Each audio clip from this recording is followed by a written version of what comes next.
And for some of us who are employers of labor, the way coppers now come to say they just want where to serve is an indication that there's crisis. Exactly. And I expect politicians to take it up from there. All the presidential candidates or aspirants in PDP, sorry, nobody is saying that. Buhari himself is just limiting us to corruption. So I'm worried, Okay, all right, Niyi. 50,000 jobs a day. How possible is that in today's Nigeria? Is that one possible? I'm not sure it's possible. I support you to a large extent today. You know I'm supporting you now. So you should thank me for supporting you. You know, most of the time, most of these things, I disagree where you said the lazy media. It's not the problem of the media. The purpose of the media holds to account. No, the purpose of this reporting is for you to say, this is what this person has said. You are reporting. It now depends on whosoever is reading to analyze it in whatever way. But I get what Mr. Osangbe is saying. The media, apart from disseminating information, also has a role to channel people's thoughts correctly on certain issues. Hold on. What she said, it was a quote. Do you understand? You can bring your headline from the quote. She said, so number of people are living below poverty, or they are living in poverty. Extreme poverty. $1 per day. She's not lying. Because most of the time, I've said this before now, that a lot of times we tend to rate Nigeria by what we see in Lagos. Even in Lagos, what we see in Ikeja or Victoria, we tend to rate Nigeria by that. Go outside of Lagos, you'll be so shocked that there are some people that have never seen TV in their lives. You will not believe it.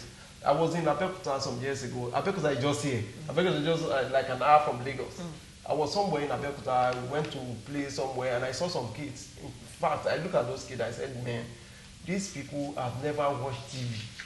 And I'm not lying. They don't have TV in their homes. A lot of these people, they are living in such a way that you even cry when you see people who live not too far from Lagos. We are talking about like an hour from Lagos. Go to the north. There was a time we went for an event in the north, and we decided to take a trip back to Lagos, and with some of our colleagues went for a Nigerian music election, PMAN election in those years, some years ago. So we decided to take a bus from Kaduna to Lagos. I saw a lot of things that I was so shocked that, is this Nigeria? Do you understand? You see a lot of landmarks without people. You see people still living in mud houses, just exactly the way we saw in those days when we were reading Mr. Baku, that old book when the man was traveling all over Lagos. So you see a lot of stuff. And okay, all right. Let me come to you, Mr. Sokwito. Now, looking at everything the UK Prime Minister said, regarding policies or even the lack of it and all of that, do you think this government has shown that they even want to lift Nigerians out of the doldrums of poverty at all? Well, I mean, I think the question should be, is it even important to this government at all? Is this an issue for them? Like he said, a lot of our politicians, I think, assume that Nigerians are dense. We're not intelligent. And, it's up to us to, at some point, prove them wrong. If you look at what Theresa May has said, first of all, I think we need to put some factual perspective to all of this. When she says Nigeria is poverty capital of the world, from a psychological point of view, I think it's important to put it out there that this may not necessarily be the truth. Because it depends on where you're looking at it from and what statistics you are, referencing. The CIA World Fact Book, that is a usual reference point for a lot of people that are looking for statistics and data about economies, national economies and all of that, puts Nigeria's poverty prevalence at 70%. 70 of our 100 and, let's say 200 million. So you're talking of like 135 million. The statistics she is quoting is coming from, well, so the point I'm trying to make is the facts are not clear. So everybody is referencing the statistics that National Bureau of Statistics. No, hold on. I'm going somewhere. So now the facts are not clear because if you take this report, for instance, from the Brookings Institute, they reference the World Poverty Clock. Now, if you look at the methodology of the World Poverty Clock, they use the GDP and income distribution. The income distribution information comes from the National Bureau of Statistics. you know, their general household survey, which they did, the last one they did was 2015, 2016. What I'm saying is that statistically, I'm just saying this, putting this out there, that from a factual point of view, it might be incorrect to say Nigeria is the poverty capital of the world. That is not established. And we need to make that point. No, hold on now. I'm going somewhere, please. I'm going somewhere. I'm going somewhere. Yes, I'm going somewhere. No. That point is very important because we're educating the public. And, you know, the psyche of the Nigerian is also at stake here. So we need to make it clear. Now, does that mean that poverty is not a reality? Of course not. I mean, if it's just like you've said, the reality of poverty faces us every day. Even if you live in Ikeja, wherever you live, there's somebody beside you who you know. You know, every day I'm taking my kids to school, or they're going in a school bus, and I see some young guys, 3-year-old children, walking. And some of them walk 2-3 miles, kilometers to get to their school. So poverty is a reality. Now, what is government doing about it? And I think that is where we should come from. Exactly. This Millennium Development Goals is supposed to, one of the objectives is to eradicate poverty. SDGs. SDGs. They are supposed to, one of the objectives is to eradicate poverty by 2030. So they look at whether you're on track, you're off track, whether there is poverty or not, or you are completely, you know, poverty is highly prevalent. So where are we on that as Nigeria, and what is our government doing about that? Do we have a policy framework to direct the, you know, the increase or reduction in the poverty rate in the country? It's obviously no. There is no policy of any sort that is very deliberate in trying to create jobs and trying to improve wealth such that poverty will then begin to be eradicated in a systematic manner. And I think that is where we need to direct the conversation. Just like you've said, the campaigns, for instance, for crying out loud, should not be about vote buying.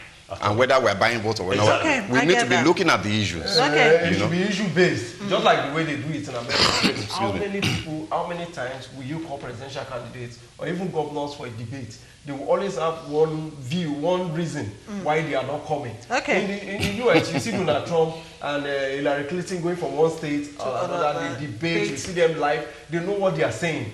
In this country, our politics is not issue-based, it's based on religion, difference and ethnicity. Okay, you know, this 50,000 new jobs to be created every day for us to at least meet up. I'm asking the question, where are these jobs going to come from? Because according to the National Bureau of Statistics, between January and September last year, over 4 million Nigerians became unemployed. And between the first and the second quarter of this year, that number has risen to about 16 million. So that is worrisome, you know, for me. So where are the 50,000 jobs going to come from? The jobs are there. Question is, how are they going to create them? Okay. First, government has to put machinery in place to ensure a very conducive atmosphere for businesses to thrive. I'm an employee of labor. I know what it costs me to run my business every day, in terms of, you know, coming to the office, in terms of staying in my office, you know, electricity, water, you know, virtually everything. So government must now, you know, take up some responsibilities. So instead of us going to buy generators and all that, if you check what we spend on generator and fuel every month, using Galaxy as a case study, I've never come here without Galaxy being on generator. The fact is not possible. It's inconceivable. We run 24/7. So you can imagine what the cost of buying that generator and the cost of buying diesel, if it is taken away from your expenses, what it will be. Now there are so many businesses that have left Nigeria to Ghana and even Cotonou because cost of doing business is very high. Now you now want to do, that's what I'm going. You now want to do a genuine business. I have a second business, a courier firm. I know what I go through in Lagos in terms of the multiple taxes. The local government people tax you, LASA tax you, state government tax you, federal government taxes you. So you are now you are so frustrated. So at the end of the day, the environment for business to thrive is not conducive. So government must do something to get it right, so that people will now employ more, will now invest more and employ more people. One thing is to go and look for foreign investors. One thing is to encourage indigenous investors. Because nobody's ready to put in more money when it is not actually, when you are not sure of a return on investment, quick return on investment. Okay.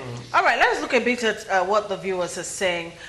This one says her speculation, her being Theresa May, her speculation is right. 18,000 jobs yearly. Anyways, our government are not even concerned. Please stop calling the line. Just send your SMS. Thank you. Our government are not even concerned. All they think is 2019 rat race. Forget all this fake diversification of economy. Our government make too much noise with fake empowerment programs and fake agric agenda. This other one says the federal government must create new jobs and give loans to the farmers and small-scale industry, but must reduce his policy in port and NACO. Julius Peter from Lagos sent that one in. This one says Theresa May is right and the government of Nigeria is doing nothing about it. It's time we, the Nigerians, should take a positive move come 2019. Happy Love Day from Rivers State sent that one in. This one says, hello, I love the program. Her statement is not only going to the government, but also the private sector, and the citizens should also make efforts. Ezekiel from Katsina sent that one in. This one says, what she said was true. Nigeria's sufferness is too much. All right, this one has a different view. PMA has no moral justification to complain on poverty in Nigeria because she is part of the leaders that harbor looted funds into their country. If those funds were rejected, they would have been invested in Nigeria or other African countries. Amos Balogun. That's not true. The UK government has been repatriating money to Nigeria. Yes. You know. But the money getting to the UK in the first place is another issue. Yeah, but how do you... Well, the situation whereby we don't even need to repatriate those funds. That those funds are not even able to get into those countries. Unfortunately, when the money gets into those countries, see, it takes years. After some years of trying to get the money back, you go through a lot of litigations. After going through those litigations, the lawyers will want to collect like almost the value of the money itself, even it's not the same anymore. Will now be based on negotiation. Yeah. Why did the money get to that? It's a global economy and it's capitalistic. So if money is stolen, they will move the money to wherever they can. They can put it. Now you can't tell any country or bank or organization don't take. Of course, they have an obligation to an extent, but how do they establish that? So it's our duty to prevent that money from being stolen in the first place. All right. The topic is not on looted funds. Let me give my point. Quickly. Let me tell you something. If you put correct policies in place to deter people from even getting the... Because if I steal 50 billion and I take it to the UK, I would have enjoyed that money, buy aircraft, enjoy myself for many years before they now say, okay, this man, bring the money back. Yeah, but they cannot get you immediately. It is through investigation. After how many years of enjoying that money? After how many years? That's why we should prevent. Exactly. So it's prevention. Prevention is better than to make sure that those monies are not even after enjoying the money for like 30 years. All right. Let me ask a quick last question before we move on, which is on how the average poor person in Nigeria would interpret all of this. You and I know what it means when we're talking about creating the right business environment, ease of doing business in Nigeria. But that is a long-term thing for any, right-thinking Nigeria right now. What they want is an instant coffee kind of solution. You get what I mean? So when we're talking in terms of creating more jobs, for Nigerians, especially the Nigerian youths, what instantly do you think the government should be doing, that would have an impact on that person in that rural village, who would begin to believe that things are really Look at the startup models that we are all enjoying all over the world now. A lot of young people will come out with ideas. People go to university in the UK, in America, they come back to Nigeria, you see a lot of them, you have an idea, and you bring it up, and immediately they invest a little bit of money into those things. Those guys, at the end of the day, employ a lot of other people. The government should be able to support people. Look at all these small loans companies. They are supporting people. Unlike in those days that if you go to a bank, you need to kill yourself, get document from all over the world before you can even grant a small loan. government should empower people. Government should bring out funds. They should allow little simple methods of getting some of these. Let them go to the farm. Let them go to all those villages and empower these people. Yeah, well, that's what the microfinance banks and some of these other development banks, are supposed to be doing. One of the biggest problems we have in encouraging small businesses to start up is the banks. The banks will never give a Peter Sambi a loan so easily, whether it is 1 million or 2 million, but they can give Femi Otedola, Dangote, $1 billion at the snap of the finger.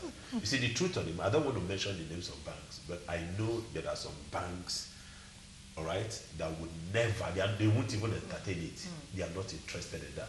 So, but what like he said, some of these other banks, smaller banks, can be encouraged by way of giving loans. But beyond that, what government can actually do is to encourage entrepreneurial, skill acquisition thing. A situation whereby, as I told somebody recently, as you are graduating, don't even be thinking of where to go and apply. A white collar job. Yeah, to apply for a job in NNPC. You understand? And all that. How many millions are going to apply for job? Think of what you can do, to be able to be self-sustaining and to even employ people. Do you understand? To employ people. Even if you want to learn a trade, even if you want to learn a skill, and then you come out and you employ 4 people, you have added to the economy, other than waiting to apply to NNPC or to PHCN, and so on and so forth. Well, so, I mean, if you look at that World Poverty Clock, for instance, just 10 years ago, India was ahead of us in terms of the number of people in poverty. But they had very specific, clear interventionist programs that then systematically over a period of just 10 years has reversed their situation. And I think that's what we need to do. Government is not clear and focused enough about these things. They pay too much lip service, and I call it tokenism. They know that these things are supposed to be done, so they just throw something at you. So during the GJ administration, we had UWIN that touched 4,000 people. Come on, give me a break. Now, in this administration, you've got Empower that is doing, for me, these things are tokenistic. They're not enough. Government needs to pay more attention. The poverty problem is so large that we need to deploy a large, massive amount of funds, effort, and policy initiative to take care of the immediate needs while you are now addressing the long-term solutions to poverty. Okay. I agree with what we should do. All right. Looking more at feedbacks now. Success says, it's so annoying when Theresa May, who is not in Nigeria, can see the level of poverty and our politicians are less concerned. To create jobs, government can convert empty houses, in bracket estates, use the money for local industry that will engage the youths.